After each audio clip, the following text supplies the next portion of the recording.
today I just want to make a bit of a case for improvisation.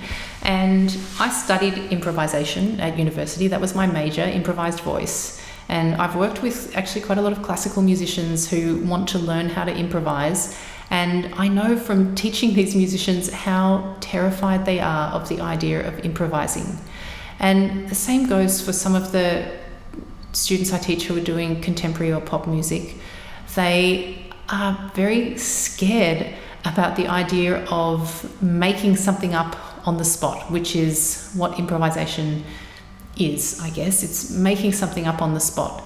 But that's kind of a little bit false, because we don't have to make something up on the spot from nothing. We can start from something. So I'm not going to go into how to improvise. I'm just going to maybe ignite your curiosity in why it is helpful to work on improvisation. And so improvisation is an amazing skill to have as a musician to deal with problems. So improvisation, especially performance problems, if you are performing and something doesn't go according to plan, being able to improvise, being able to cover up any mistakes, any kind of chaos that's going on with improvisation is such an amazing skill. So it's a really useful skill for any professional musician to have, any amateur musician to have. If you're playing with other musicians, being able to improvise will help the music keep on going when if there was no improvisation, it would probably stop. It would probably fall apart in chaos if you were not able to improvise your way through the problem and then back out again, and then hopefully at some point everybody meets in the right place and ends up at the end of the piece. So improvisation also teaches you something about solving problems in the practice room. So it teaches you about thinking creatively and thinking of different ways of approaching musical problems. So it can be a good tool to have in your toolkit simply for adding an extra layer of an extra something to the way that you work on difficult music in your practice. And then the other thing is improvisation also helps you even if you do not want to play improvised music in any way, shape or form, being able to improvise teaches you how to listen and how to respond musically to a musical moment. So if we're playing something that is very set, the way that it's written, it's the notes and the rhythms are all written out, the dynamics are written, we have other directions on how it should be played, we still have this very large degree of openness in how we interpret that music.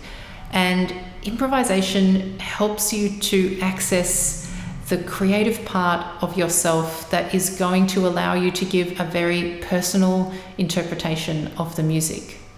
So just because there is a crescendo doesn't mean it should be played only one way. Perhaps on one performance with one pianist, the crescendo feels like it should be played this way, whereas on another performance in another room with different acoustics, with a different pianist accompanying you, the crescendo feels different. And so by working on improvisation, you are working on ways of creatively approaching your interpretation of the music.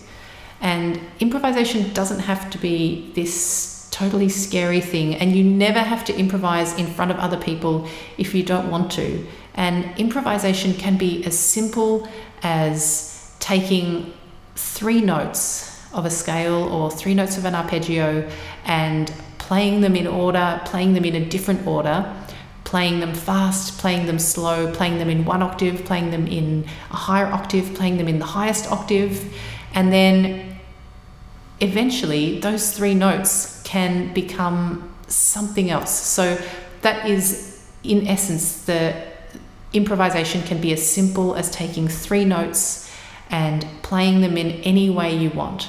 And so improvisation is an amazing tool to add into your practice, even if you don't ever feel like you're going to be an improvising player. player. So if this has given you, I'm just trying to make the case for improvisation, because I have seen how scared musicians get of improvising, and I've also seen how helpful it is once they get over that fear of improvising and what it adds into their playing. So if I've given you any kind of curiosity into how you can go about improvising, there are so many resources on how to start improvising in your practice. But my simple suggestion is just to take 3 notes, the first 3 notes of a scale, 3 notes of an arpeggio, play them in order, play them out of order, play them fast, play them slow, repeat some notes, play them in different octaves, and then you are improvising. So if you ever thought you would never be able to improvise, you've done it. You've improvised. You've got over that first hurdle of never being able to improvise. And then maybe you had the next 3 notes, or you let the music then develop from those 3 notes, and suddenly you have something that didn't exist before but exists now. And to me, that is one of the most amazing things about improvising, is that we create something in a moment that didn't exist before, now it exists, but also it's kind of beautiful because it only existed in that one moment, and so it will never exist again. So there's something kind of magical about being a part of the world of improvisation. So I encourage you to have a look, to try some improvising in your practice if it's not already a part of your practice. Hi, I'm Erica. I am a musician and music teacher, and I hope you enjoyed today's video. If you did, hit the like button and don't forget to subscribe for more practice tips, motivation and inspiration. And also share this video with any friends who are also practicing music. And finally, if you like, you can stick around for a short meditation at the end of this video to prepare you for a great day's practice. So happy practicing, and I'll see you next time. Bye. So let's just take a few moments now to prepare the body and the mind for practice. Make your space comfortable. Take out your instrument and any books or music you need for your practice. And then when you're ready, coming to a place of stillness, either sitting or standing, maybe with your instrument. Soft focus in the eyes. And then taking a deep breath in through the nose and out through the mouth.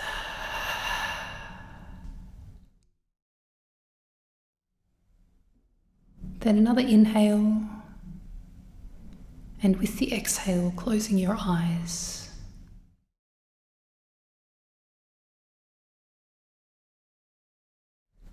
We're going to scan through the body from top to bottom,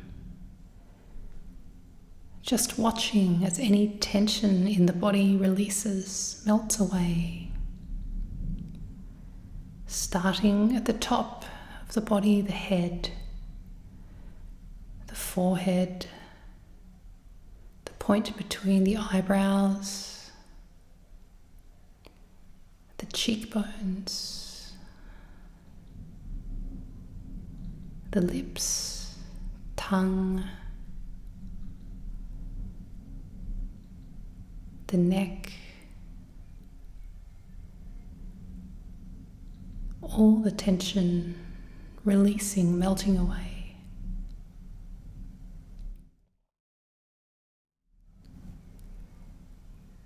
The shoulders, the upper back, and the chest.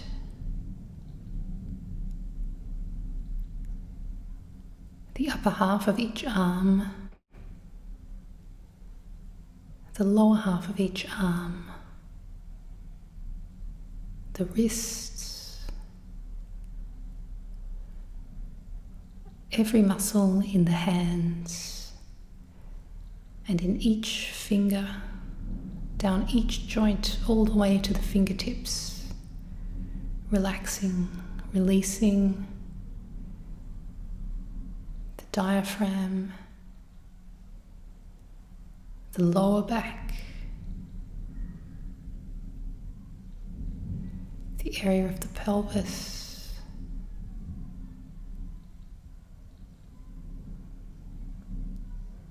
the upper half of each leg, the knees, and the lower half of each leg. Every muscle releasing, relaxing. The ankles, the feet, and finally the toes. Every muscle in the body released, relaxed, at ease.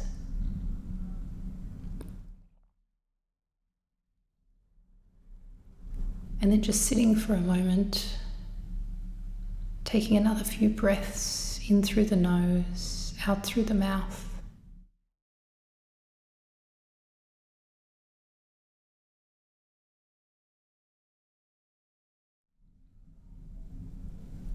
And then when you're ready, blinking the eyes open, ready for practice.